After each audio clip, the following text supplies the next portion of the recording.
Comrades అందరికీ May Day శుభాకాంక్షలు. ఈరోజు ఇలా మీ అందరితోనూ మాట్లాడే అవకాశం కల్పించిన వేదిక నిర్వాహకులకు నా కృతజ్ఞతలు. ఈ మేడే ప్రతి సంవత్సరం మనం జరుపుకుంటున్న మేడే వంటిది కాదు.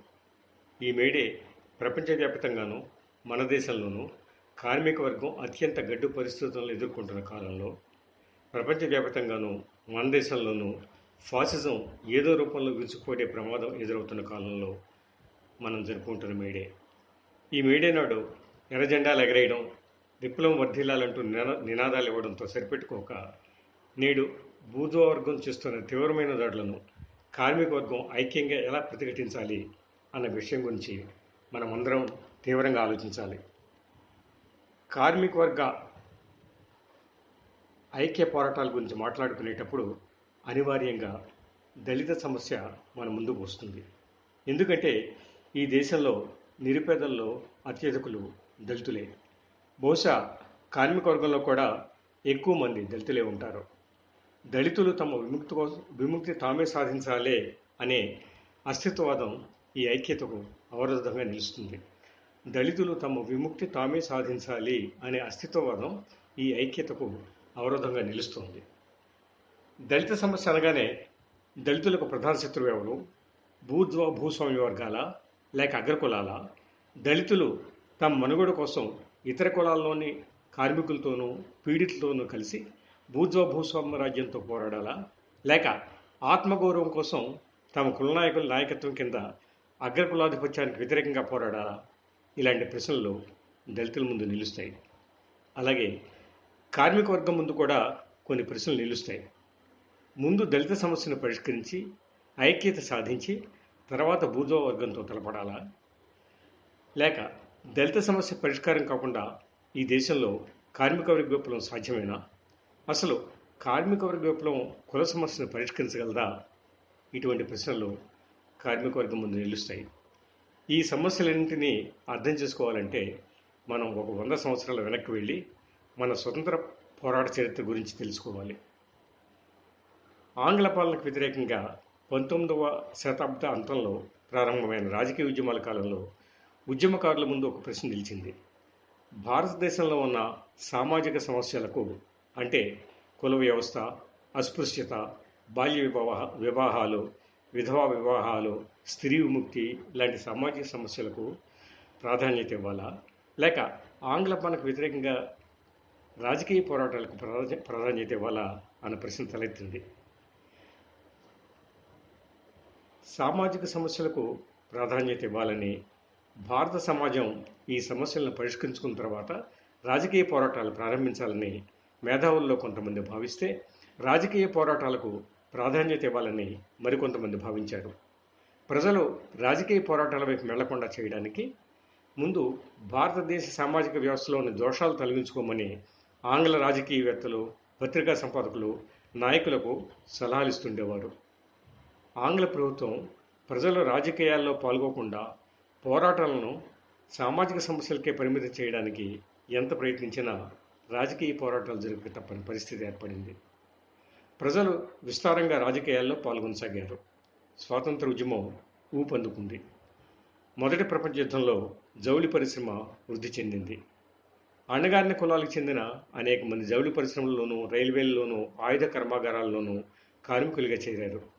విద్యా వ్యాప్తి, రవాణా సాధనాలు, మొదటి ప్రపంచ యుద్ధం తర్వాత దేశంలో వ్యాపించిన ప్రజాస్వామ్య భావాలు, జాతీయవాదం సామాజిక సంస్కరణలకు ఒక ఊపునిచ్చాయి. 1923లో హిందూ మహాసభ హరిజనులను దేవాలయాల్లోనూ, పాఠశాలల్లోనూ, బహిరంగ ప్రదేశాల్లోనూ ప్రవేశించిన వాళ్ళని ఒక తీర్మానం ఆమోదించింది.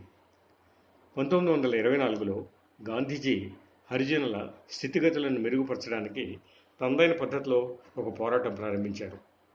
ఒక పక్క సామాజిక సంస్కరణ ఉద్యమాలు, మరో పక్క రాజకీయ ఉద్యమాలు జమిలిగా సాగి చివరకు 1947లో బ్రిటిష్ వారు మన దేశం వదిలి వెళ్ళిపోవాల్సి వచ్చింది. ఈ స్వాతంత్రం ఎటువంటిది అనే చర్చలోకి మనం వెళ్ళక్కర్లేదు.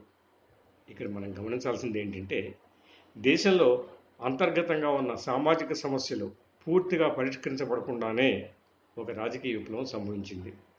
రాజకీయ విప్లవానికి సామాజిక విప్లవం ముందస్తు షరతు కానక్కర్లేదని చరిత్ర మనకు స్పష్టం చేసింది. ఇప్పుడు కార్మిక వర్గం సోషలిస్ట్ విప్లవం కోసం సాగిస్తున్న పోరాటానికి కూడా ఇటువంటి అభ్యంతరమే కొందరు దళిత మేధావులను చూస్తోంది. కుల పెనుభూతాన్ని రూపుమాపకుండా మన దేశంలో కార్మిక వర్గ పోరాటాలు సోషలిస్ట్ విప్లవాలు అసాధ్యం అని చెప్పడం జరుగుతోంది. కానీ భారతదేశ స్వతంత్రోద్యమంలో జరిగినట్లుగానే సోషలిజం కోసం పోరాటము, కుల వివక్ష వ్యతిరేకంగా పోరాటము ఏకకాలంలోనే జరిగే సోషలిస్ట్ విప్లవం సాధ్యమేనని, సోషలిస్ట్ విప్లవానికి సామాజిక విప్లవం ముందస్తు షరతు కానక్కర్లేదని అనుభవం మనకు చెబుతోంది. దళిత నాయకులు కార్మిక వర్గ పోరాటాలను, సోషలిజాలను వ్యతిరేకిస్తూ నేడు చెబుతున్న వాదనల అన్నింటికీ మూలం అంబేద్కర్ గారి భావజాలమే. కనుక భారత రాజకీయాల్లో ఒక ప్రముఖ పాత్ర నిర్వహించిన అంబేద్కర్ గారి జీవితం గురించి, ఆయన రాజకీయాల గురించి క్లుప్తంగానైనా ఇక్కడ మనం తెలుసుకోవాల్సిన అవసరం ఉంది. ఎందుకంటే అంబేద్కర్ గారి గురించి తెలుసుకోకుండా కార్మిక వర్గ ఐక్యతకు దళితవాదం నుంచి ఎదురవుతున్న సవాళ్లను మనం అర్థం చేసుకోలేము. అంబేద్కర్ గారు వెనుకబడిన మహర్ కులంలో పుట్టిన సంగతి మనందరికీ తెలుసు. ఆయన కటిక దారిద్ర్యం అనుభవించినట్లు మనం వింటుంటాం. కానీ ఆనాటి భారతదేశ గ్రామీణ పట్టణ ప్రాంతాల్లో దళితులు, ఇతర కులాల పేదలు అనుభవిస్తున్న కటిక దారిద్ర్యం అంబేద్కర్ కుటుంబం ఎన్నడూ అనుభవించలేదు. ఆ కుటుంబ ఆర్థిక పరిస్థితి ఆనాటి శూద్ర కులాల ఆర్థిక పరిస్థితి కంటే కూడా చాలా మెరుగ్గానే ఉండేది. అంబేద్కర్ తండ్రి రామ్జీ సక్పాల్ 14 సంవత్సరాల పాటు బ్రిటిష్ సైనిక పాఠశాలలో హెడ్ మాస్టర్గా పనిచేసి సుబేదార్ మేజర్ హోదా పొందారు. అంబేద్కర్ తల్లి అంటరాని కులానికి చెందిందైనా ధనిక కుటుంబాల నుంచి వచ్చింది. ఆవిడ తండ్రి, 6 బాబాయిలు కూడా సైన్యంలో సుబేదార్ మేజర్లుగా పనిచేశారు. ప్రభుత్వంలో పనిచేసినప్పుడు రామ్జీ సక్పాల్ జీతం ఎంతో మనకు తెలియదు. కానీ పదవి విరమణ తర్వాత 1900 ప్రాంతంలో ఆయనకు నెలకు 50 రూపాయల పెన్షన్ వస్తుండేది. ఈ పెన్షన్ విలువ ఈనాడు ఎంత ఉంటుందో ఉజ్జాయింపుగా మనం లెక్కేయచ్చు. 1900 సంవత్సరంలో బంగారం విలువ ఎంత ఉందో రికార్డుల్లో తెలియడం లేదు. కానీ 1930 సంవత్సరంలో 22 క్యారెట్ల బంగారం 8 గ్రాములు 14 రూపాయలు ఉండేది. ఇదే రేటు 1900లో కూడా ఉందనుకున్నా ఆయన పెన్షన్ విలువ సుమారు 28 గ్రాముల బంగారం విలువతో సమానం అవుతుంది. అంటే నేటి రేట్ల ప్రకారం చూస్తే సుమారు 80,000. ఈ పెన్షన్ ఒక నగరంలో పెద్ద కుటుంబాన్ని పోషించడానికి, పిల్లలను పేరు ప్రతిష్టలు గల పాఠశాలల్లోనూ కళాశాలల్లోనూ చదివించడానికి కటాకటిగా సరిపోయి ఉండవచ్చు. కానీ దీన్ని పేదరికం అనలేము. అంబేద్కర్ గారు బాంబేలో చాలా పేరు ప్రతిష్టలు గల ఎలిఫిన్స్టోన్ స్కూల్లోనూ, తర్వాత ఎలిఫిన్స్టోన్ కాలేజీలోనూ చదివారు. బరోడా మహారాజు ఉన్నత విద్య అభ్యసించడానికి అంబేద్కర్ గారికి నెలకు ₹25, ఈనాటి రూపాయల్లో చెప్పాలంటే సుమారు 40,000 ఉపకార వేతనం మంజూరు చేశారు. 1913లో బరోడా మహారాజ్ సహాయంతో ఆయన కొలంబియా యూనివర్సిటీలో ఉన్నత విద్య అభ్యసించడానికి అమెరికా వెళ్ళారు. బరోడా మహారాజు అనుమతితో ఆయన 1916 అక్టోబర్లో గ్రేస్ ఇన్ ఫర్లాలో న్యాయశాస్త్రాన్ని, London school of economics and political సైన్స్లో అర్థశాస్త్రాన్ని అభ్యసించడానికి ఇంగ్లాండ్ వెళ్ళారు. ఆ తర్వాత బాంబే మాజీ గవర్నర్ లార్డ్ సైడెన్హామ్ సహాయంతో ఆయన బాంబేలోని సైడెన్హామ్ కాలేజ్ ఆఫ్ కామర్స్ అండ్ ఎకనామిక్స్లో ప్రొఫెసర్గా 1918 నవంబర్లో జాయిన్ అయ్యారు. కొల్హాపూర్ మహారాజా వారి సహాయంతో న్యాయశాస్త్రంలోనూ ఆర్థిక శాస్త్రంలోనూ అర్ధాంతరంగా ఆగిపోయిన తన చదువు పూర్తి చేయడానికి ఆయన తిరిగి 1920 జూలైలో లండన్ వెళ్ళారు. డాక్టర్ ఆఫ్ సైన్స్ పట్టా పొంది అంబేద్కర్ గారు 1923లో భారతదేశానికి తిరిగి వచ్చారు. 1924లో రాజకీయ జీవితం ప్రారంభించడానికి ముందు అంబేద్కర్ గారు గడిపిన జీవితం ఇది. పసితనం నుంచి తన కులం కారణంగా అగ్ర కులాల నుంచి ఆయనకు ఎదురైన అవమానాలు, పాఠశాలలోనూ చదువుకున్న కాలేజీలోనూ బరోడా సంస్థానాల్లోనూ తాను ప్రొఫెసర్గా పనిచేసిన కాలేజీలోనూ ఆయనకు ఎదురైన అవమానాలు ఆయన మనసు మీద చెరగిన ముద్ర వేశాయి. ఎంత ఉన్నత స్థితికి దిగినా కేవలం తన కులం కారణంగా ఆనాటి సమాజం తనను ఒక కుష్ఠరోగిని చూసినట్లు చూడడం ఆయన్ను కలిచివేసింది. అదే సమయంలో ఆయన వ్యక్తిగత అనుభవం వెనుకబడిన కులమైన మహర్ల కులానికి, ముఖ్యంగా తనకు తన కుటుంబానికి ఆర్థిక సామాజిక హోదా కల్పించిన బ్రిటిష్ ప్రభుత్వానికి విశ్వాసపాత్రుడిని చేసింది. బ్రిటిష్ పాలనలో గ్రామీణ ప్రాంతాల్లో కటిక దారిద్ర్యం అనుభవిస్తున్న కోట్ల మంది పేద దళితుల జీవితాల నుండి జీవితాన్ని ఆయన ఎన్నడూ అనుభవించలేదు. ఈ జీవితాలతో ఆయనకు ప్రత్యక్ష పరిచయమూ లేదు. ఆయన్ని బాధించింది కుల వివక్ష, కేవలం కుల వివక్ష, ఆకలి కాదు. కమ్యూనిస్టుల పోరాటం ఖాళీ కడుపుల కోసం అయితే, అంబేద్కర్ గారి పోరాటం దళితుల ఆత్మగౌరవం చుట్టూ తిరగడానికి కారణం ఆయన జీవితానుభవమే. ఆంగ్ల ప్రభుత్వ పాలన కారణంగా, మహారాజుల ఆదరణ కారణంగా ఆనాడు అగ్రకులాల్లో కూడా చాలామందికి లభించిన అవకాశం, విదేశాల్లో ఉన్నత విద్యాభ్యాస అవకాశం ఆయనకు లభించింది. బ్రిటిష్ ప్రభుత్వము, మహారాజులు దళితులతో సహా అన్ని కులాల ప్రజలను దోచుకుంటూ ఉండవచ్చుగాక, క్రూరంగా అణచివేస్తూ ఉండవచ్చుగాక. ఈ దోపిడీ కారణంగా ఏర్పడిన కరువుల్లో గ్రామీణ దళితులతో సహా కోట్ల మంది నశించిపోయి ఉండవచ్చుగాక. కానీ వలస పాలకులు, మహారాజుల కారణంగా అస్పృశ్యుడైన అంబేద్కర్ గారికి సమాజంలో హోదా, రాజకీయాల్లో గుర్తింపు లభించాయి. వారిని ద్వేషించాల్సిన కారణం కానీ, వారితో సంఘర్షించాల్సిన అవసరం కానీ ఆయనకెన్నడూ కలగలేదు. ఈ ఆర్థిక సామాజిక స్థితి ఆయన ఆలోచనలను ప్రభావితం చేసింది. తన విముక్తి మార్గమే దళితుల విముక్తి మార్గం అని ఆయన భావించేటట్లు చేసింది. ఒక వ్యక్తి ఎటువంటి ఫిలాసఫీని ఎంచుకుంటాడో అన్నది అతను ఏ రకమైన మనిషి అన్న దాని మీద ఆధారపడి ఉంటుంది అన్నాడు ఒక తత్వవేత్త. తన జీవితానుభవానికి, ఆలోచన ధోరణికి అనుగుణంగా ఉన్న జాన్ డ్యూయీ ఫిలాసఫీని ఎంచుకున్నారు అంబేద్కర్. జాన్ డ్యూయీ కొలంబియా యూనివర్సిటీలో అంబేద్కర్ గారి ప్రొఫెసర్గా ఉండేవారు. అంబేద్కర్ గారి మీద డ్యూయీ ప్రభావం చాలా ఉందన్న విషయాన్ని పరిశీలకులుగాక అంబేద్కర్ గారే స్వయంగా వెల్లడించారు. ఈ జాన్ డ్యూయీ కార్యవేద తత్వవేత్త, అంటే ప్రాగ్మాటిస్ట్ ఫిలాసఫర్. ఈ కార్యవాదానికి, మార్క్సిజానికి మధ్య ఏకాభిప్రాయం ఉండే అవకాశం లేదు. అంబేద్కర్ గారి ఆలోచన ధోరణిని, ఆచరణను అర్థం చేసుకోవాలంటే ఆయన నడిపించిన ఈ కార్యవాద ఫిలాసఫీలోని కొన్ని ముఖ్యాంశాల గురించి మనం తెలుసుకోవాలి. సమాజంలో మార్పులు క్రమంగా సంభవిస్తాయని, విప్లవాత్మక మార్పు అనేది ఉండదని డ్యూయీ భావన. ఈ ధోరణి రాజకీయాల్లో ఉదారవాద, సంస్కరణవాద రాజకీయాలకు దారితీస్తుంది. మార్క్సిజం విప్లవాత్మక మార్పు గురించి మాట్లాడుతుంది. క్రమంగా సంభవిస్తున్న మార్పులు పరిమాణాత్మకంగా ఒక స్థితికి చేరేటప్పటికీ ఒక గుణాత్మక మార్పు సంభవిస్తుందని, విప్లవం ఒక గంతు రూపంలో విడుదలవుతుందని మార్క్సిజం చెబుతుంది. ఇక రాజ్యం గురించి డ్యూయీ అవగాహన ఇది. రాజ్యం సమాజంలో అత్యంత హేతుబద్ధ పాత్ర నిర్వహిస్తుంది. సమాజంలో మార్పులన్నీ రాజ్య చర్యల ద్వారానే సంభవిస్తాయి. క్రింద నుండే జనసమూహాల మీద ఆధారపడి మార్పులు తీసుకురావాలనే ఆలోచనకు డ్యూయీ వ్యతిరేకి. అటువంటి ప్రయత్నాలు హింసకు దారితీస్తాయని, హింస అన్నది వ్యర్థమని ఆయన భావన. 1930లలో గాంధీ గారు శాసనోల్లంఘన ఉద్యమాన్ని ఉధృతం చేసినప్పుడు అంబేద్కర్ గారు ఆ ఉద్యమాన్ని వ్యతిరేకించారు. ఆ ఉద్యమాన్ని తను వ్యతిరేకించడానికి ఆయన చెప్పిన కారణాలు ఇవి. శాసన ఉల్లంఘన ఉద్యమం ప్రజా ఉద్యమం. దీని లక్ష్యం ప్రభుత్వం మీద ఒత్తిడి తీసుకురావడం. ఈ ఉద్యమాన్ని పెద్ద ఎత్తున సాగిస్తే అది తిరుగుబాటుకు, హింసకు దారితీస్తుంది. ఇది అంబేద్కర్ గారు చెప్పింది. అంబేద్కర్ గారి మాటల్లో డ్యూయీ ఫిలాసఫీ స్పష్టంగా ప్రతిధ్వనిస్తుంది. అంబేద్కర్ గారు ప్రజలు విస్తారంగా పాల్గొనే ఉద్యమాలకు, విప్లవాలకు వ్యతిరేకి. మార్క్సిస్టుల దృష్టిలో రాజ్యం అన్నది వర్గ సమాజంలో పాలక వర్గాలు, పాలిత వర్గాలను అణచి ఉంచడానికి ఒక సాధనమే కానీ సమాజంలో ఒక హేతుబద్ధ పాత్ర నిర్వహించే సంస్థ కాదు. మార్క్సిజం ప్రజలు విస్తారంగా పాల్గొనడం ద్వారా మాత్రమే సమాజంలో మార్పు సంభవిస్తుంది అంటుంది.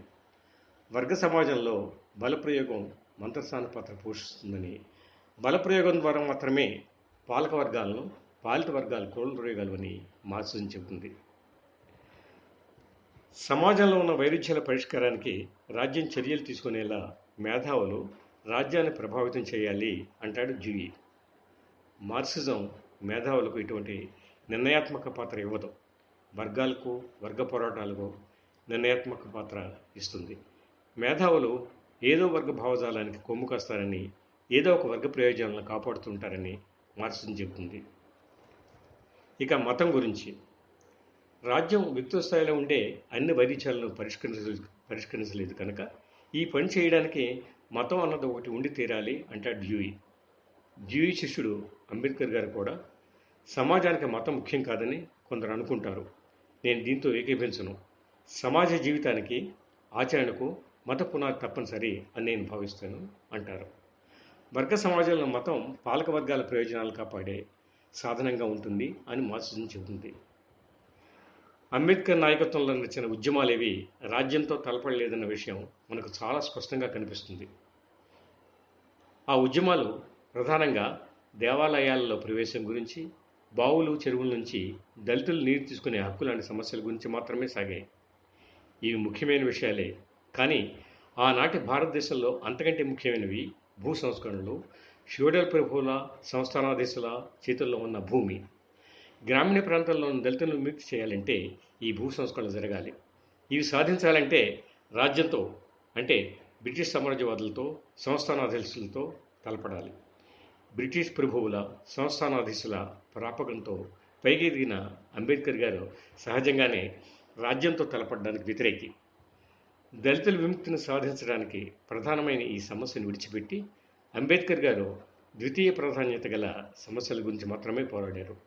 ఆ విధంగా బ్రిటిష్ సామ్రాజ్యవాదానికి వ్యతిరేకంగా జరగాల్సిన పోరాటాన్ని అగ్రకులాలకు వ్యతిరేకంగా పోరాటంగా మార్చి కులవాదం బలపడడానికి కారణమయ్యారు. అంబేద్కర్ గారు దేశ దారిద్ర్యానికి, కోట్ల పేదల దళితుల మరణాలకు కారణమైన బ్రిటిష్ సామ్రాజ్యవాద దోపిడీ గురించి పల్లిత మాట అనకుండా 24 కోట్ల మంది హిందువులు, 6 కోట్ల మంది దళితులను దోచుకుంటున్నారని హిందువులను ప్రధాన శత్రువుగా చిత్రించేవారు. ఈ 24 కోట్లలోనూ మెజారిటీ ఉన్న ఇతర కులాలకు చెందిన బ్రిటిష్ పాలనలో తరచూ కరువులకు గురవుతున్న బక్క రైతులను, చితికిపోయిన చేతివృత్తుల వారిని, నిరుపేదలను కూడా అస్పృశ్యులకు శత్రువులుగా చిత్రిస్తూ కులద్వేషాన్ని రెచ్చగొడుతూ కుల ప్రాతిపాదికపైన జాతీయోద్యమాన్ని చీల్చడానికి ప్రయత్నించారు. దళిత సమస్య పేరుతో ఆయన కార్మిక వర్గ పోరాటాలను విచ్ఛిన్నం చేయడానికి కూడా ప్రయత్నించారు. 1928లో బాంబేలో 1,50,000 మంది జౌళి కార్మికులు 6 నెలల పాటు సమ్మె చేశారు. సమ్మెకు కారణం మిల్లు యజమానులు ఒక కార్మికుడు 3 మగ్గాల మీద పనిచేసే కొత్త విధానాన్ని ప్రవేశపెట్టడం, ఫలితంగా కార్మికులు నిరుద్యోగులు అవడం. కమ్యూనిస్టుల నాయకత్వాన ఉన్న గిన్నీ కామగారి యూనియన్ సమ్మెకు పిలిపించింది. అంబేద్కర్ గారు కార్మికుల్లో ఉండిన కుల వివక్షను ప్రధాన సమస్యగా లేవనెత్తి సమ్మెను వ్యతిరేకించారు. ఆ కాలంలో జౌళి మిల్లుల్లో షెడ్యూల్ కులాలకు చెందిన కార్మికులను దారం తీసే పనిలో నియమించేవారు కాదు. ఈ పనిలో దారాన్ని నోటితో తడిచేయాల్సి వచ్చేది. అస్పృశ్యులు అలా నోటితో తడిచేసిన దారాన్ని ఇతర డిపార్ట్మెంట్లలోని పై కులాల కార్మికులు తాకడానికి నిరాకరించేవారు.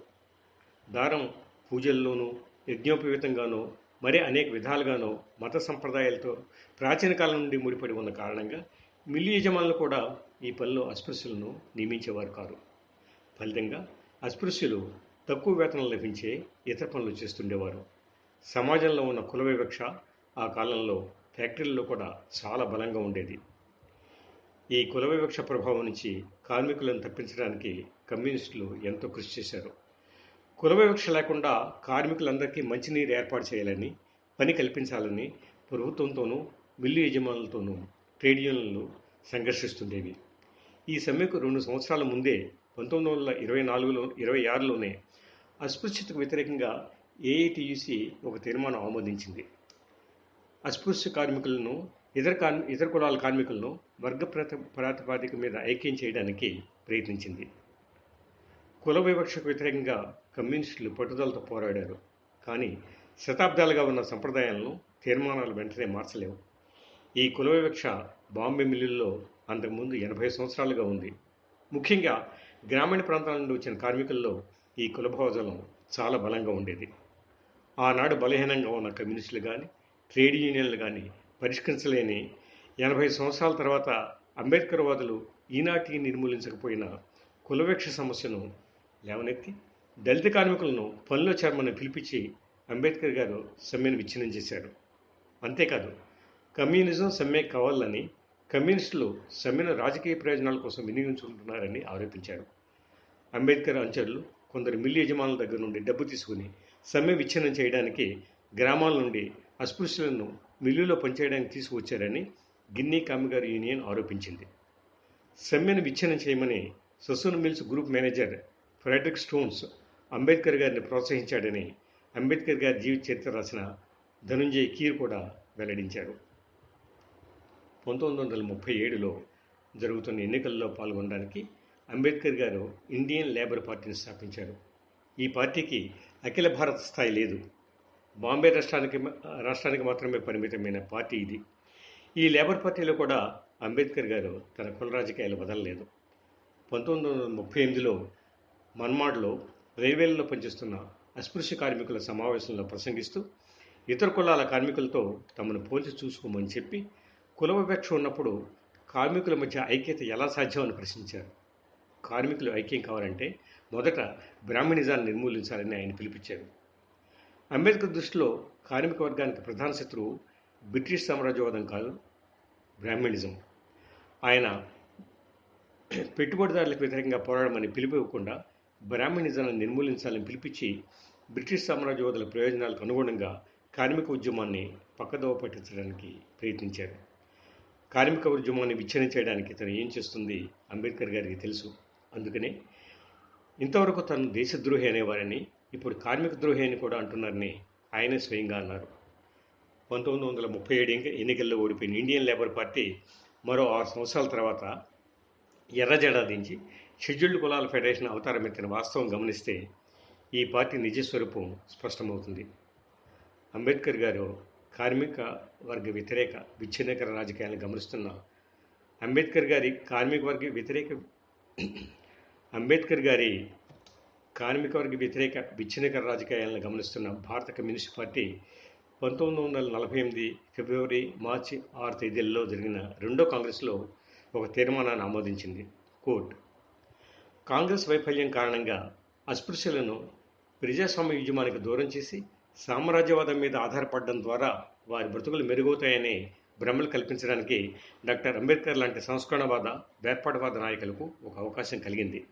డాక్టర్ అంబేద్కర్, మండల్ లాంటి వారు మంత్రులుగా పాలక వర్గాల వెనుక చేరడం, వారిని నమ్ముకున్న అస్పృశ్యులు ఇంతకుముందు వల్లనే సామాజిక న్యూనతకు, ఆర్థిక దోపిడీకి గురవుతుండడం గమనిస్తే ఈ విధానం యొక్క దివాళా కోరతనం స్పష్టమవుతుంది. కాంగ్రెస్ ద్రోహానికి, తమ నాయకుల ద్రోహానికి అస్పృశ్యులు గురయ్యారు. అనుభవం మనకు చెబుతున్నట్లు అస్పృశ్యుల విముక్తి సామ్రాజ్యవాదం మీద కానీ, బూర్జువా మీద కానీ ఆధారపడడం వలన కాక దోపిడీకి వ్యతిరేకంగా శ్రమజీవులందరి ఐక్య పోరాటం ద్వారా మాత్రమే సాధ్యమవుతుంది. ఇది వేగవంతం చేయాలంటే ప్రజాస్వామ్య సంఘటనలోకి అస్పృశ్యులను ఆకర్షించాలి. అగ్రవర్ణాల కార్మికుల్లోనూ రైతాంగంలోనూ ఉన్న కులద్వేషాలను అంతమొందించాలి. ఉమ్మడి శత్రువుకు వ్యతిరేకంగా అన్ని కులాల సాధారణ ప్రజలను ఐక్యం చేయాలి.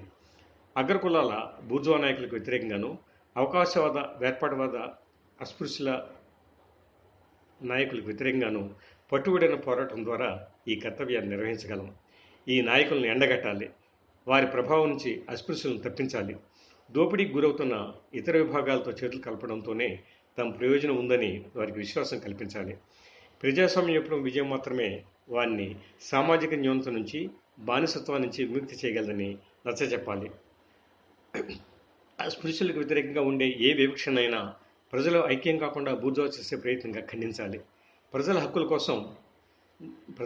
కోసం జరిగే ఉమ్మడి పోరాటంలో భాగంగా వారి ప్రతి న్యాయమైన కోరిక కోసం మనం పోరాడాలి అనుకోవట్టు. 1952లో జరిగిన కమ్యూనిస్ట్ పార్టీ కేంద్ర కమిటీ సమావేశం అంబేద్కర్ గారి షెడ్యూల్డ్ కులాల ఫెడరేషన్ గురించి ఒక ప్రత్యేక తీర్మానాన్ని ఆమోదించింది. ఆర్థికంగా అత్యంత దారుణమైన దోపిడీకి, సామాజికంగా అత్యంత తీవ్రమైన అణచివేతకు గురవుతున్న దళితులను అంబేద్కర్ నాయకత్వం తప్పుడు మార్గంలోకి మళ్లిస్తోందని ఈ తీర్మానం చెప్పింది.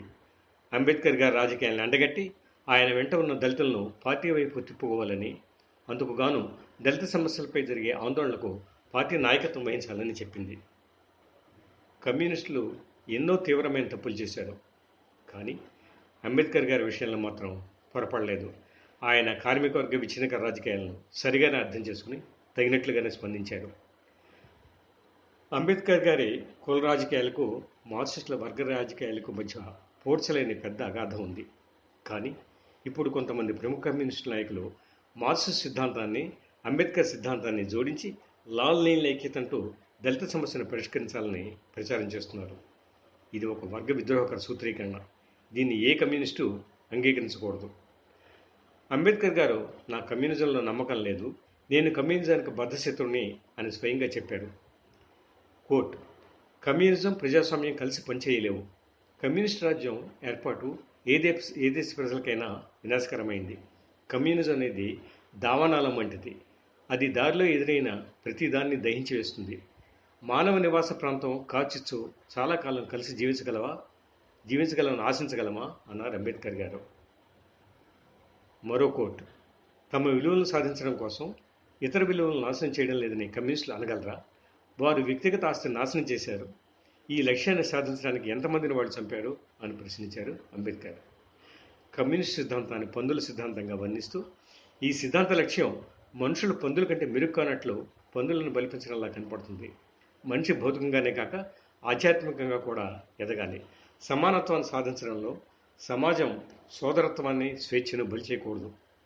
బుద్ధుడి మార్గం అనుసరించడం ద్వారా మాత్రమే ఈ మూడింటిని సాధించగలం. కమ్యూనిజం ఒక్కటే సాధించగలదు, అన్నిటినీ ఇవ్వలేదు అన్నారు అంబేద్కర్. 1954 ఆగస్టు 26న పార్లమెంట్లో ప్రసంగిస్తూ అంబేద్కర్ రష్యా గురించి ఇలా చెప్పారు. కోట్: ఇక్కడ ఒక విశాలమైన దేశం ఇతర ప్రజలను నాశనం చేస్తుంది. విముక్తి చేస్తున్నానంటూ ఇతర దేశాల ప్రజలను తనలో కలుపుకుంటోంది. రష్యన్ విముక్తి అంటే నాకు అర్థమైనంత మటుకు బానిసత్వానికి మార్గమే. అంతేకాదు, అంబేద్కర్ గారు పచ్చి ఫాసిస్టుల కోట్: హిట్లర్తో విజయం సాధించడానికి అనేక దేశాల స్వేచ్ఛను బలిచేసి తాము ఒక గొప్ప తప్పు చేశామని చర్చిలు పశ్చాత్తాపడ్డారు. ఈ ప్రజలను, అంటే తూర్పు యూరోప్ కమ్యూనిస్ట్ దేశాల్లోని ప్రజలను విముక్తి చేయాల్సిన బాధ్యత అమెరికా, బ్రిటన్ల మీద ఉంది. కానీ ఈ రెండింటిలో ఏ ఒక్క దేశానికి అటువంటి మహత్తర కర్తవ్యాన్ని నిర్వర్తించడానికి ఇచ్చే కానీ నైతిక శక్తి కానీ లేవు అని ఆరోపించారు అంబేద్కర్. కమ్యూనిస్టులను విమర్శించిన అంబేద్కర్ గారు కుల నిర్మూలనకు ఏదైనా మార్గం చూపించగలిగారా? అంబేద్కర్ గారు కుల నిర్మూలన గురించి రాసిన కుల నిర్మూలన, యానిహిలేషన్ ఆఫ్ క్యాస్ట్, కమ్యూనిస్ట్ మేనిఫెస్టో అంతటి గొప్ప గ్రంథం అని భారీ స్థాయిలో ప్రచారం జరుగుతుంది. కానీ నిజానికి అందులో కుల నిర్మూలనకు ఆయన సూచించిన మార్గం ఏమీ లేదు. కులాంతర వివాహాలు కుల నిర్మూలనకు నిజమైన పరిష్కారం అని అంబేద్కర్ గారు నమ్మారు. కానీ హిందూ మతం కులాంతర వివాహాలు అంగీకరించదు కనుక కులాంతర వివాహాలు సాధ్యం కాదన్నారు. కులాంతర వివాహాలు జరగాలంటే ముందు కుల వ్యవస్థకు జన్మనిచ్చిన శాస్త్రాలను, హిందూ మతాన్ని నాశనం చేయాలన్నారు. హిందూ మతాన్ని కానీ మన మతాన్ని కానీ నాశనం చేయడం సాధ్యం కాదు. మానవ సమాజానికి అవసరం ఉన్నంత వరకు మతం ఉంటూనే ఉంటుంది. హిందూ మతం ఉన్నంతకాలం కుల వ్యవస్థను నాశనం చేయడం సాధ్యం కాదు కనుక, కంచూపు మేరలో హిందూ మతాన్ని నాశనం చేయడం సాధ్యం కాదు కనుక కుల వ్యవస్థను నిర్మూలించడం సాధ్యం కాదు. అంబేద్కర్ గారు చెప్పిన దాన్ని బట్టి మనం చివరకు ఈ నిర్ణయానికి రావాల్సి ఉంటుంది. అంబేద్కర్ గారి కుల రాజకీయాల వల్ల కుల నిర్మూలన సాధ్యం కాదని తెలుసుకున్నాం. మరి కుల నిర్మూలనకు మార్క్సిజం సూచించే మార్గం ఏమిటి? మార్క్సిజం ఉత్పత్తి శక్తుల్లో అభివృద్ధి ఉత్పత్తి సంబంధాలు మారడానికి కారణమవుతుందని, ఈ ఉత్పత్తి సంబంధాల పునాదని, ఈ పునాది మీద ఆధారపడి ఉపరితలం రాజకీయ న్యాయ వ్యవస్థలు ఏర్పడతాయని, ఈ పునాదికి అనుగుణంగా సామాజిక చైతన్యం ఏర్పడుతుందని బోధిస్తుంది. ఆర్థిక వ్యవస్థలో జరిగే సంఘర్షణ న్యాయ, రాజకీయ, మత, సాంస్కృతిక, కళా, సాహిత్య రంగాల్లో, తత్వశాస్త్రంలో, మొత్తం భావజాలంలో జరిగే సంఘర్షణలో ప్రతిఫలిస్తుందని చెబుతుంది. ఆర్థిక పునాదుల మార్పులు మొత్తం ఉపరితలంలో మార్పుకు దారితీస్తాయని చెబుతుంది. మార్క్సిజంలో ఇది చాలా ముఖ్యమైన సూత్రీకరణ. అనుభవం దీన్ని రుజువు చేస్తోంది కాబట్టే మార్క్సిస్టులు ఈ సూత్రీకరణ అంగీకరిస్తారు, కానీ పిడివదలైన కారణంగా కాదు. మన దేశం విషయమే తీసుకుంటే వేల సంవత్సరాలుగా చాలా బలంగా ఉన్న కుల వ్యవస్థ బ్రిటిష్ వారి ప్రవేశంతో బీటలవాడడం మనం గమనించవచ్చు. బ్రిటిష్ వారి ఆధ్వర్యంలో రైల్వేలు, ఫ్యాక్టరీలు, సైనికుల అవసరాల కారణంగా ఉత్పత్తి శక్తులు పెరిగినప్పుడు వేల సంవత్సరాలుగా అంటరాని వారుగా గ్రామాల్లో నివసించిన దళితులు మరో వృత్తిలో ప్రవేశించడానికి ఒక అవకాశం లభించింది. అంబేద్కర్ గారి కుటుంబమే దీనికి ఉదాహరణ. సమాజంలో పెట్టుబడిదారీ సంబంధాలు బలపడినప్పుడు కుల వివక్ష బలహీనమవడం మనం గమనిస్తాం. అవంశ సోమసుందర్ గారు వారి బామ్మగారు రైళ్ళు వచ్చి బ్రాహ్మణ్యాన్ని చెడగొడుతున్నాయని అనేవారని ఒక సందర్భంలో చెప్పారు. రైలు టికెట్ అడుగుతుంది, కానీ కులం అడగదు. బ్రిటిష్ వారు మన దేశంలో ప్రవేశపెట్టింది ఒక నూతన వ్యవస్థ, పెట్టుబడిదారీ వ్యవస్థ. ఇక్కడ ప్రపంచం కుల మతాల చుట్టూ తిరగదు, డబ్బు చుట్టూ తిరుగుతుంది. ఎక్కడ 4 కాసులు దొరుకుతాయో అక్కడికి పరిగెట్టేలా చేస్తుంది. కావాలని కళ్ళు మూసుకుంటే తప్ప ఈ మార్పు మనకు కనపడకుండా ఉండదు. ఈనాడు బ్రాహ్మణులు కేవలం పురోహితులుగా లేరు, వైశ్యులు వ్యాపారంలోనే లేరు, కమ్మారెడ్డి లాంటి శూద్ర కులాలు కేవలం వ్యవసాయానికే పరిమితం అవడం లేదు. అల్పసంఖ్యలోనైనా దళిత కులాల్లో కూడా ఇటువంటి మార్పు మనం గమనిస్తాం. అన్ని కులాల వారు తమకు లాభకరంగా భావిస్తున్న అన్ని రకాల వ్యాపకాల్లోనూ ప్రవేశిస్తున్నారు. ఫలితంగా అన్ని కులాలకు మధ్య చెందిన ప్రజల మధ్య సంబంధాలు మారుతున్నాయి. ఇలా సంబంధాలు మారుతున్న కారణంగా కొద్దిపాటిగా అయినా అక్కడక్కడ తీవ్ర వ్యతిరేకతను ఎదుర్కొంటున్న కులాంతర వివాహాలు జరుగుతున్నాయి. ఇవి సమాజాన్ని ఉద్ధరించడానికి జరిగే ఆదర్శ వివాహాలు కావు. ఏ ఆదర్శాలు లేకుండానే ఈ నూతన సమాజంలో వివిధ రంగాల్లో సన్నిహితంగా మసులుతున్న వివిధ కులాలకు చెందిన యువకులు ఆకర్షణకు, ప్రేమకు లోనై ఇలా పెళ్లిళ్ళు చేసుకుంటున్నారు. హిందూ మతం అంగీకరించకపోయినా లెక్క చేయడం లేదు. ఈ విధంగా ఆర్థిక వ్యవస్థ అభివృద్ధి చెందడం ద్వారా, ఫలితంగా మానవ సంబంధాలు మారడం ద్వారా కులాంతర వివాహాలు జరిగి కుల వ్యవస్థ నిర్మూలనకు ఒక మార్గం ఏర్పడుతుంది. మన దేశంలో పెట్టుబడిదారీ వ్యవస్థ పుంజుకుని కొలది కుల వ్యవస్థ బలహీనపడడం మనం గమనిస్తాం. రాజకీయ వ్యవస్థలో, న్యాయ వ్యవస్థలో, కళా సాహిత్య రంగాల్లో మార్పులు గమనిస్తాం. అంతకుముందు అగ్రకులాలకే పరిమితమైనవి అని ఆరోపించబడిన రాజకీయ పార్టీల్లో నేడు అన్ని కులాల వారు ఉన్నారు. నిన్న ధర్మంగా పరిగణించబడిన కుల వ్యవస్థ నేడు అధర్మంగా, మానవ ప్రవృత్తికి విరుద్ధమైన వ్యవస్థగా ప్రకటించబడుతోంది.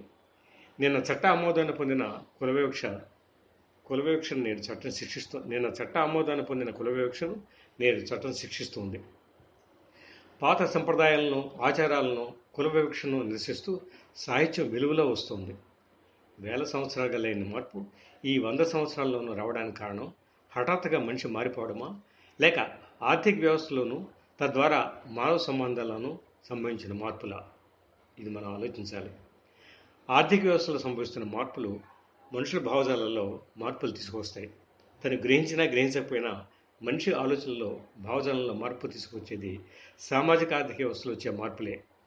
పాత వ్యవస్థకు సంబంధించిన భావజాలం, సంస్థలు తమ ప్రగతికి అవరోధంగా కనిపిస్తున్నాయి కనుక ఈ భావజాలాన్ని సంస్థలను నాశనం చేయకపోతే తాము నష్టపోతామని గ్రహించిన ప్రజలు నూతన అవసరాలకు అనుగుణంగా నూతన భావజాలాన్ని, సంస్థలను సృష్టిస్తారు. పాత సమాజంతో సంఘర్షిస్తారు. ఉదాహరణకు మనువాదానికి, కుల వ్యవస్థకు వ్యతిరేకంగా నేడు వెలుగులో వస్తున్న సాహిత్యాన్ని చూడండి. ఇక్కడ పునాది, ఉపరితలం అన్న భావన మార్క్సిస్టులు ఏ అర్థంలో ప్రయోగిస్తారో కూడా తెలుసుకోవాలి. కేవలం ఆర్థిక వ్యవస్థ పునాది మాత్రమే క్రియాశీలంగా ఉంటుందని, ఉపరితలం నిష్క్రియాశీలంగా ఉంటుందని మార్క్సిస్టులు ఎన్నడూ అనలేదు. పునాది అన్న పదాన్ని మార్క్సిస్టులు ఒక భవనానికి పునాది అన్న అర్థంలో ఎన్నడూ వాడలేదు. ఆర్థిక వ్యవస్థ మీద ఆధారపడిన సజీవ సమాజంగా మానవ సమాజాన్ని చూశారు. ఉపరితలానికి చెందిన రాజకీయ, న్యాయ, మత వ్యవస్థలు, కళా సాహిత్యాలు, భావజాలం మొదలైనవన్నీ ఒకదాన్ని ఒకటి ప్రభావితం చేసుకుంటూ పునాది అయిన ఆర్థిక వ్యవస్థను కూడా ప్రభావితం చేస్తాయని మార్క్సిజం చెబుతుంది. అంతేకాదు, ఉపరితలంలో ప్రతి అంశానికి స్వతంత్ర చలనం ఉంటుందని కూడా మార్క్సిజం చెబుతుంది. ఈ అంశాలకు ఎంత స్వతంత్ర చలనం ఉన్నా ఆర్థిక వ్యవస్థకు ఎదురు తిరగలేవని, ఎదురు తిరిగిన సందర్భాల్లో అంతిమంగా అనే మాట మనం గుర్తుంచుకోవాలి. అంతిమంగా ఆర్థిక అంశాందే పైచేయి అవుతుందని చెబుతుంది. ఆర్థిక వ్యవస్థ పునాదితో పాటు ఉపరితలంలోని ఇతర అంశాల ప్రాధాన్యత గుర్తించారు కనుకనే పాతతరం కమ్యూనిస్టులు ఉపరితలంలో కులవివక్షకు వ్యతిరేకంగా పోరాటాలను నిర్లక్ష్యం చేయలేదు. పై తీర్మానాలు చూస్తే ఇది మనకు స్పష్టమవుతుంది. ఇక్కడ ఒక ముఖ్యమైన ప్రశ్న ఎదురవుతుంది. మన దేశంలో పెట్టుబడిదారీ విధానం గత 70 సంవత్సరాల్లోనూ బాగా అభివృద్ధి చెందింది. దాంతోపాటే సమాంతరంగా కుల చైతన్యం కూడా అభివృద్ధి చెందింది. పెట్టుబడిదారీ విధానం అభివృద్ధి చెందిన కొలది, ఆర్థిక వ్యవస్థలో మార్పులు సంభవించిన కొలది కుల వ్యవస్థ బలహీనపడాలి. కానీ ఎలా బలపడుతుంది? మార్క్సిజం చెప్పే తప్పు కదా. మార్క్సిజం కేవలం ఆర్థిక అంశానికి మాత్రమే పరిమితం అవుతుందని మనం పైన తెలుసుకుందాం. మార్క్సిజం మానవ సమాజాన్ని ఆర్థిక వ్యవస్థ పునాదిగా వివిధ అంశాల పరస్పర ప్రభావంతో వికసిస్తున్న ఒక సజీవ సమాజంగా గుర్తించి వాస్తవంగా ఒక నిర్దిష్ట సమాజం ఎలా ప్రభావితమవుతుంది, ఎలా మారుతుంది అధ్యయనం చేస్తుంది. అలా మన సమాజాన్ని అధ్యయనం చేస్తే పెట్టుబడిదారీ విధానం అభివృద్ధి చెందుతున్నా అలా మన సమాజాన్ని అధ్యయనం చేస్తే పెట్టుబడిదారీ విధానం అభివృద్ధి చెందుతున్న కుల వ్యవస్థ బలపడడానికి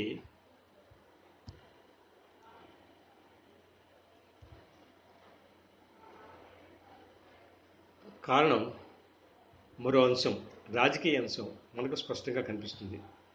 బ్రిటిష్ వారి ప్రవేశంతో కుల వ్యవస్థ బలహీనపడడం మొదలైన ప్రజలను చేల్చడానికి బ్రిటిష్ వారు కులమతాలను ఉపయోగించుకున్నట్లుగానే నేటి భారత బూర్జువర్గం కూడా కులద్వేషాన్ని రెచ్చగొడుతూ ప్రజలను కుల ప్రాతిపాదికపైన చేల్చడానికి ప్రయత్నిస్తోంది. దళిత నాయకత్వంతో సహా అన్ని కులాలను బూర్జువా నాయకత్వం ఈ ప్రయత్నంలో బూర్జువా వర్గానికి అండగా నిలుస్తోంది. ఈ రాజకీయ అంశం కారణంగానే కుల వ్యవస్థ బలహీనపడక గతంలో కంటే నేడు మరింత బలంగా కనిపిస్తోంది. అంబేద్కర్ గారు చెప్పినట్లు కులానికి వ్యతిరేకంగా కులాన్ని రెచ్చగొట్టడం వల్ల కానీ, హిందూ మతాన్ని నాశనం చేయడం వల్ల కానీ కులాన్ని నిర్మూలించలేమని, కుల వ్యవస్థకు నిజమైన పునాది ఆర్థిక వ్యవస్థలో ఉందని, మతాన్ని కుల వ్యవస్థను తన ప్రయోజనాల కోసం వినియోగించుకుంటున్న పెట్టుబడిదారీ ఆర్థిక వ్యవస్థను అన్ని కులాల్లోని పేదలంతా ఐక్యమై కూలదోసి సోషలిస్ట్ వ్యవస్థను స్థాపిస్తే కానీ కుల నిర్మూలన సాధ్యం కాదని మార్క్సిస్టులు అంటారు. అంబేద్కరిస్టులు చేసిన కుల పోరాటాల ఫలితంగా ఈ 100 ఏళ్లలోనూ కేవలం 10% మాత్రమే దళితులు పైకి ఎదగలిగారు. 90% దళితుల పరిస్థితుల్లో మార్పు లేదు. అంబేద్కర్ గారి కుల రాజకీయాల వైఫల్యాన్ని సూచిస్తుంది. అంబేద్కర్ గారి మార్గాన్ని నడిస్తే దళిత విముక్తి సాధ్యం కాదు అని స్పష్టం చేస్తుంది. కార్మిక వర్గ నాయకత్వాన్ని ఏర్పడే సోషలిస్ట్ వ్యవస్థ మాత్రమే ఉత్పత్తి శక్తులకు పెట్టుబడి వేస్తున్న సంఖ్యలను తగ్గొట్టి ఈ 90% దళితులకు నేడు కార్మిక వర్గ నాయకత్వాన్ని ఏర్పడే సోషలిస్ట్ వ్యవస్థ మాత్రమే ఉత్పత్తి శక్తులకు పెట్టుబడి వేస్తున్న సంఖ్యలను తగ్గొట్టి ఈ 90% దళితులకు నేడు ఆర్థికంగా సామాజికంగా వెనుకబడిన కులాల ప్రజలకు సమాజంలో ఎదగడానికి ఒక అవకాశం కల్పిస్తుంది. విప్లవం ముందు కానీ విప్లవం తర్వాత కానీ ఎప్పుడైనా కమ్యూనిస్టుల దారికి అడ్డంగా నిలిచే భూతం కులం అంటారు అంబేద్కర్ గారు. ఈ భూతాన్ని చంపకుండా రాజకీయ సంస్కరణ కానీ ఆర్థిక సంస్కరణ కానీ సాధ్యం కాదు అని ఆయన అంటారు. అంబేద్కర్ గారి సూత్రీకరణ అంగీకరిస్తే కులభూతాన్ని చంపకుండా రాజకీయ ఆర్థిక సంస్కరణ సాధ్యం కావు కనుక సోషలిజం కోసం పోరాటాన్ని నిరవధికంగా వాయిదా వేయాలి. ఎందుకంటే ముందు సమాజంలో ఉన్న కులభూతాన్ని చంపి అసమానతలను అంతం చేసినప్పుడు మాత్రమే ప్రజలను సోషలిస్ట్ పోరాటానికి ఐక్యం చేయగలం. కానీ సమాజంలోని వ్యక్తులను తను నిర్ణయించిన మార్గాన్ని నడిచేటట్టు లొంగదీస్తూ ఉంటుందనే విషయం మనలో ప్రతి ఒక్కరికి అనుభవమే. తన మనసులో నిజాయితీగా కుల వివక్షను వ్యతిరేకించే వ్యక్తి కూడా కుల వివక్షను అనుసరించేలా ఈ అదృశ్య శక్తి వ్యక్తుల మెడలు ఉంచుతుంది. అంటే ముందు ఈ అదృశ్య శక్తి సమాజం మారితే కానీ మనిషి మారలేడు. అంబేద్కర్ గారి సూత్రీకరణ అంగీకరిస్తే మనకు ఎదురయ్యే చిక్కు ఇది. కులభూతాన్ని చంపితే కానీ సమాజం మారదు, కానీ సమాజం మారితే కానీ కులభూతం చావదు. పెళ్ళి అయితే కానీ పిచ్చి కుదరదు, పిచ్చి కుదిరితే కానీ పెళ్ళి అవ్వదు. లాంటి చిక్కుముడి ఇది. మరి మార్గం ఏమిటి? అనేక అవలక్షణాలు, లోపాలు, అసమానతలతో ఉన్న నేటి మనిషి తన మనుగడ కోసం వర్గ పోరాటాలు చేస్తూ, తన పోరాటాల ద్వారా సమాజాన్ని మారుస్తూ, తన జీవన విధానాన్ని మారుస్తూ తను కూడా మారుతాడని చెబుతుంది మార్క్సిజం. ఇది ఏకాలంలో జరిగే ప్రక్రియ. ఒకరితో ఒకరు పోటీ పడేలా చేసే ఈ వ్యవస్థలో వివిధ సమూహాల మధ్య పూర్తి ఐక్యత సాధించడం ఎన్నటికీ సాధ్యం కాదు. ప్రజలు ఉమ్మడి ప్రయోజనం కోసం జరిగే వర్గ పోరాటంలో మాత్రమే ఐక్యమవుతారు. ఇతర సమయాల్లో వ్యక్తులుగా సమూహాలుగా పోటీ పడుతుంటారు, తమలో తాము సంఘర్షిస్తుంటారు. పోరాటం కలుపుతుంది, పోటీ విడదీస్తుంది. చరిత్రలో ఈ వాస్తవాన్ని మనం గమనించవచ్చు. కుల మత ప్రాంత భాషాపరంగా ఎంత అనైక్యత ఉన్నా భారత బూర్జువా వర్గం జాతీయోద్యమం నడిపి స్వతంత్రం సాధించగలిగింది. తెలంగాణ సాయుధ పోరాట కాలంలో సమాజంలో కుల వివక్ష అంతం కాకుండానే అన్ని కులాలు ఏకమై నిజాం పాలనకు వ్యతిరేకంగా పోరాడడం మనం చూసాం. ఆర్థిక రాజకీయ డిమాండ్లతో వివిధ కులాలకు, భాషలకు, ప్రాంతాలకు చెందిన కార్మికులు, రైతులు, ఉద్యోగులు, ప్రజలు ఐక్యమై పోరాడడం మనం చూస్తున్నాం. ఈ పోరాటాల ప్రక్రియలో గత 1.5 శతాబ్దంలోనూ మనిషి చైతన్యం మారడం కూడా మనం చూస్తున్నాం. ఆ కారణంగానే ఇతర సమస్యలపై పోరాటాల కంటే వర్గ పోరాటాలకే కమ్యూనిస్టులు ప్రాధాన్యత ఇస్తారు. వర్గ పోరాటాల బలహీనమైన కాలంలో ప్రజలను చీల్చే కుల మత భాష ప్రాంతీయవాదాలు పుంజుకోవడం మనం చూస్తాం. అంబేద్కర్ గారు చెప్పినట్లు సోషలిస్టు విప్లవం తర్వాత సోషలిస్టు విప్లవం తర్వాత కమ్యూనిస్టుల దారికి అడ్డంగా కులబోత నిలిచే ప్రమాదం లేదా? తప్పకుండా ఉంది. విప్లవానికి ముందు కానీ విప్లవం తర్వాత కానీ కమ్యూనిస్టుల దారికి అడ్డంగా ఈ భూత నిలిచి ఉంటుంది. ఈ భూతంతో పోరాడుతూనే కమ్యూనిస్టులు సోషలిజం వైపు ప్రయాణించాలి. సోషలిస్ట్ విప్లవం తర్వాత కూడా కులభావన ఆటోమేటిక్గా అంతమైపోదు. భావజాలానికి దిగలాగే స్వభావం ఉంటుంది అని మార్క్సిజం మనకు చెబుతుంది. నూతన ఆర్థిక సంబంధాల మీద ఏర్పడిన నూతన సంస్కృతి అత్యంత సహజం అని ప్రజలందరూ భావించే వరకు పాత భావజాల ప్రభావం పోదు. సోషలిస్ట్ వ్యవస్థ అందరికీ సమానంగా ఎదిగేలాగా అవకాశం కల్పిస్తూ ఈ నూతన సంస్కృతిని నిర్మించడానికి ప్రయత్నిస్తుంది. ఈ దారిలో వెనుకంజలు ఉంటాయని చరిత్ర మనకు చెబుతోంది. ఈ వెనుకంజలను అధిగమించి కులాలను పూర్తిగా నిర్మూలించడానికి బహుశా శతాబ్దాలు పట్టవచ్చు. కుల వ్యవస్థను అంతం చేయడానికి మార్క్సిజం ఒక మార్గం చూపిస్తుంది, కానీ వెంటనే అంతం చేయడానికి కమ్యూనిస్టుల దగ్గర మంత్రదండం ఏమీ లేదు. అంబేద్కర్ గారి దగ్గర అసలు ఏ మార్గం లేదు. అంబేద్కర్ గారు కుల వ్యవస్థను అంతం చేయగల మార్క్సిస్ట్ మార్గాన్ని అంగీకరించక అగ్రకులాల మీద ద్వేషాన్ని రెచ్చగొడుతూ బురదతో కడగడానికి ప్రయత్నించారు. ఫలితంగా నేటి సమాజం అంతటికీ ఈ బురద అంటుకుంది. సుందరయ్య గారు లాంటి పాతరం కమ్యూనిస్టులు ప్రజల తరఫున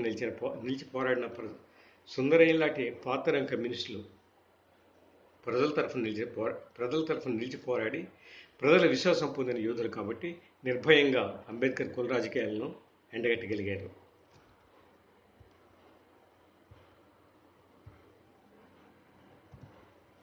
ఆనాడు అంబేద్కర్ గారు ఏ మాయ మాటలు చెప్పినా హరిజనులు కమ్యూనిస్టులు వెనకే ఉన్నారు, కానీ అంబేద్కర్ వెనక లేరు. నిబద్ధులైన కమ్యూనిస్టులు అనుసరించవలసింది సుందరయ్య గారి మార్గం. కమ్యూనిస్టులు అంబేద్కరిస్టుల కుల రాజకీయాలను ఎండగట్టి బ్రాహ్మణ, రెడ్డి, కాపు, కమ్మ కులాలతో సహా అన్ని కులాల కార్మికులను వర్గ పోరాటాలు ఐక్యం చేయాలి. తాత్కాలిక ప్రయోజనం కోసం తమ పునాది వర్గాల ప్రయోజనాలను బలిచేసే అవకాశవాదులుగా కాక ఒక కార్మిక వర్గ పార్టీగా పునర్జన్మ ఎత్తి తమ పునాది వర్గాల్లో మార్క్సిజం పట్ల విశ్వాసంతో అంకిత భావంతో పనిచేసినప్పుడే కమ్యూనిజానికి ఈ దేశంలో భవిష్యత్తు ఉంటుంది. నేను జై భీమ్ అంటాను, నేను లాల్ సలాం అంటాను. ఈ నినాదాలన్నీ భగత్ సింగ్ ఇచ్చిన నినాదాల్లో, నేటి కమ్యూనిస్టులు ఇస్తున్న నినాదాల్లో విప్లవం వర్ధిల్లాలి అనే నినాదాలు ఐక్యమవుతాయి అని చెప్పే కమ్యూనిస్టు ఆత్మవంచన చేసుకుంటున్నాడు లేదా ప్రజలను వంచిస్తున్నాడు. అంబేద్కర్ గారి విప్లవానికి వ్యతిరేకి. చట్టాన్ని ఉల్లంఘించడం ఒత్తిడి తీసుకొచ్చే ఒక చర్యని, చట్టాన్ని పెద్ద ఎత్తున ఉల్లంఘించితే అనివార్యంగా ఒక తిరుగుబాటు అవుతుందని అంబేద్కర్ గారు హెచ్చరించారు. రక్తపాతంతో కూడిందైనా శాంతియుతమైందైనా విప్లవం అన్నది మార్పుకు ఒక అనిశ్చితమైన పద్ధతిని, ఈ మార్పులో గందరగోళం, వినాశనం జరిగే ప్రమాదం చాలా ఉందని అంబేద్కర్ గారి భావన. విప్లవం వర్ధిల్లాలి అనే నినాదార్థం కూడా ఇదేనా? విప్లవం గురించి భగత్ సింగ్ అవగాహన, కమ్యూనిస్టుల అవగాహన కూడా ఇదేనా? చట్టాలను ఉల్లంఘించకుండా విప్లవాలు సంభవిస్తాయా? ఏ గందరగోళం, వినాశనం లేకుండా ఎక్కడైనా విప్లవం జరిగిందా? దళితుల ఓట్లను ఆకర్షించడానికి కమ్యూనిస్టులు ఇంతగా పతనం కాకూడదు. అంబేద్కర్ గారిని సంతృప్తిపరచడానికి మార్క్స్ను బలి చేయకూడదు. కార్మిక వర్గ పార్టీలకు దళిత అస్తిత్వ ఉద్యమాలకు మధ్య ఉన్న వైరుధ్యం గురించి మాట్లాడుకున్న తర్వాత ఇప్పుడు ఒక ప్రశ్న తలెత్తవచ్చు. కార్మిక వర్గ పార్టీలు దళిత ఉద్యమాలతో ఐక్యంగా పనిచే అవకాశం పూర్తిగా నిరాకరించక్కర్లేదు. కమ్యూనిస్టులు బూర్జువా పార్టీలతో సహా అన్ని పార్టీలతోనూ సందర్భాన్ని బట్టి ఐక్య కార్యాచరణకు దిగుతారు. అటువంటప్పుడు దళిత పార్టీలతో, ఉద్యమాలతో ఐక్య కార్యాచరణకు దిగడంలో ఎటువంటి అభ్యంతరం ఉండకూడదు. అయితే ఈ ఐక్యత కొంతమంది ప్రతిపాదిస్తున్నట్లు సైద్ధాంతిక ఐక్యత కాకూడదు. దళిత పార్టీల అస్తిత్వవాదాలను విమర్శించే హక్కు కమ్యూనిస్టులు ఎప్పుడూ వదులుకోకూడదు. కుల సంఘటిత దిశగా కాక కుల వివక్షకు వ్యతిరేకంగాను, కార్మిక వర్గ ప్రయోజనాలను కాపాడడానికి రాజ్యానికి వ్యతిరేకంగాను కమ్యూనిస్టులు సాగించే పోరాటాల్లో కమ్యూనిస్టులతో చేతులు కలపడానికి దళిత పార్టీలు, నాయకులు, మేధావులు ముందుకు వస్తే తప్పనిసరిగా ఆహ్వానించాలి. కానీ కుల ద్వేషాన్ని రెచ్చగొట్టే కుల సంఘటిత దిశగా సాగే దళిత పోరాటాలను కార్మిక వర్గం వ్యతిరేకించాలని స్పష్టం చేస్తూ నేను నా ప్రసంగం ముగిస్తున్నాను. ఈ అవకాశం నాకు కల్పించిన వేదిక నిర్వాహకులకు మరోసారి కృతజ్ఞతలు.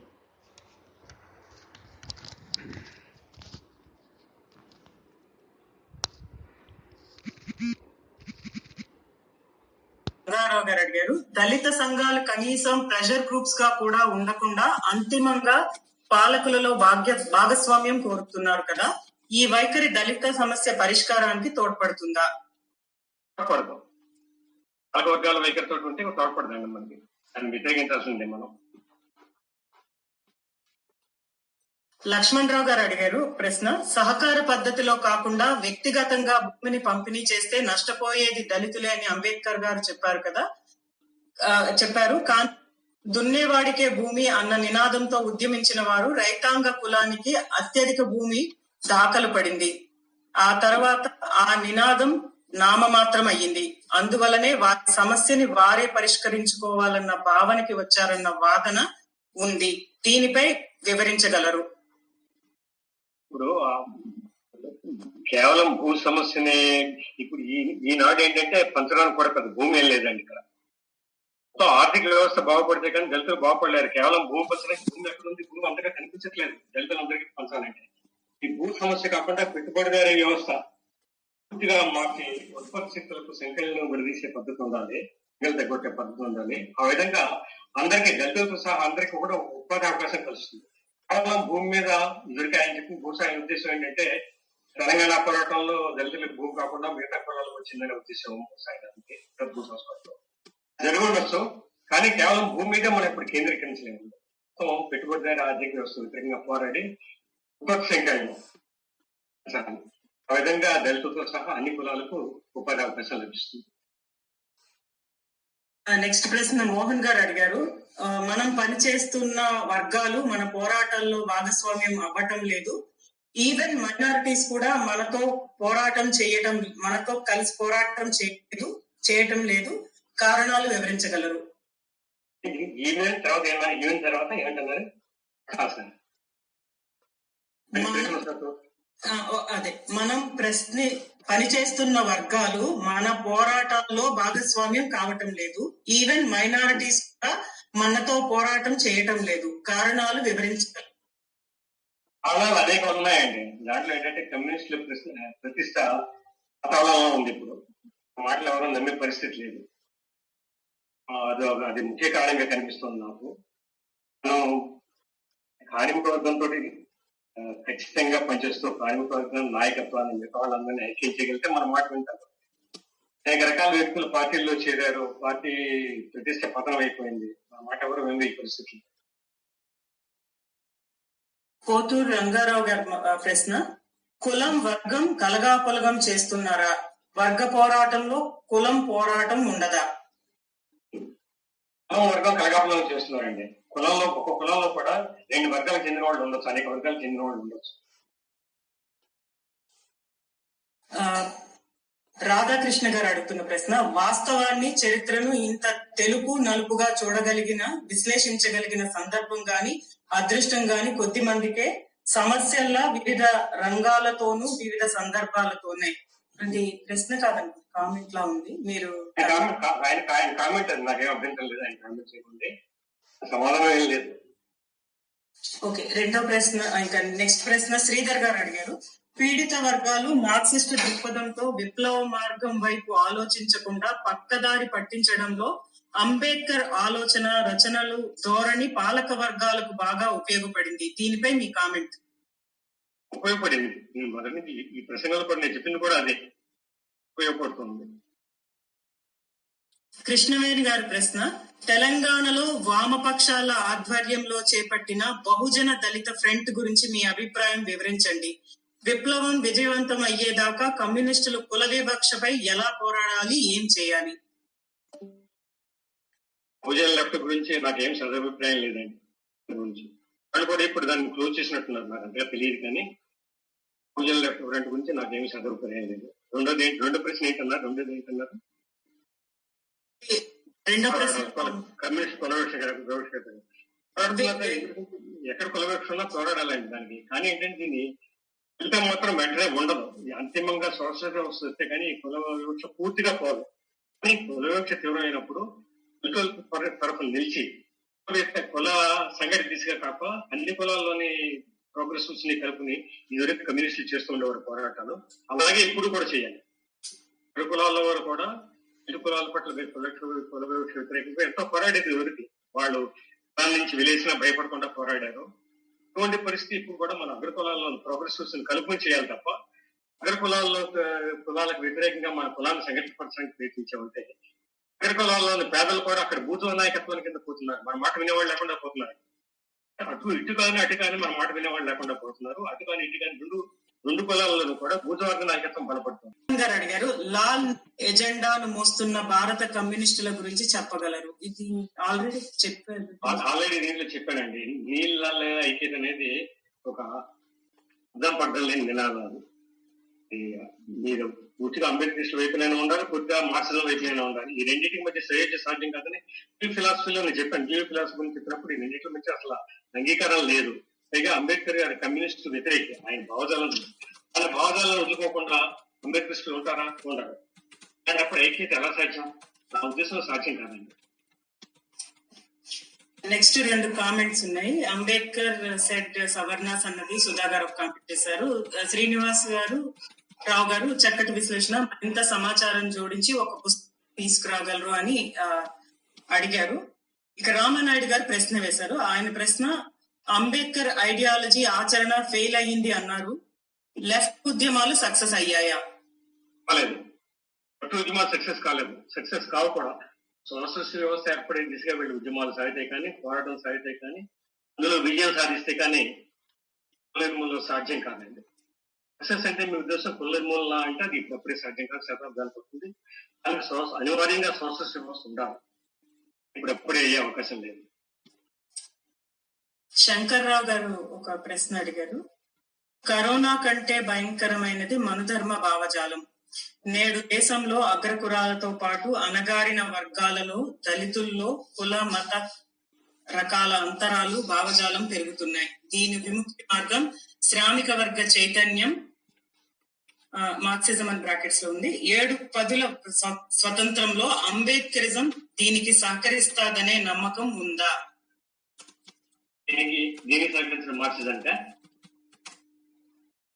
అవునండి. అంబేద్కరిజం మార్చడానికి ఏమో ఉపయోగపడదండి. నేను చెప్పేది అదే నా వ్యాసంలో.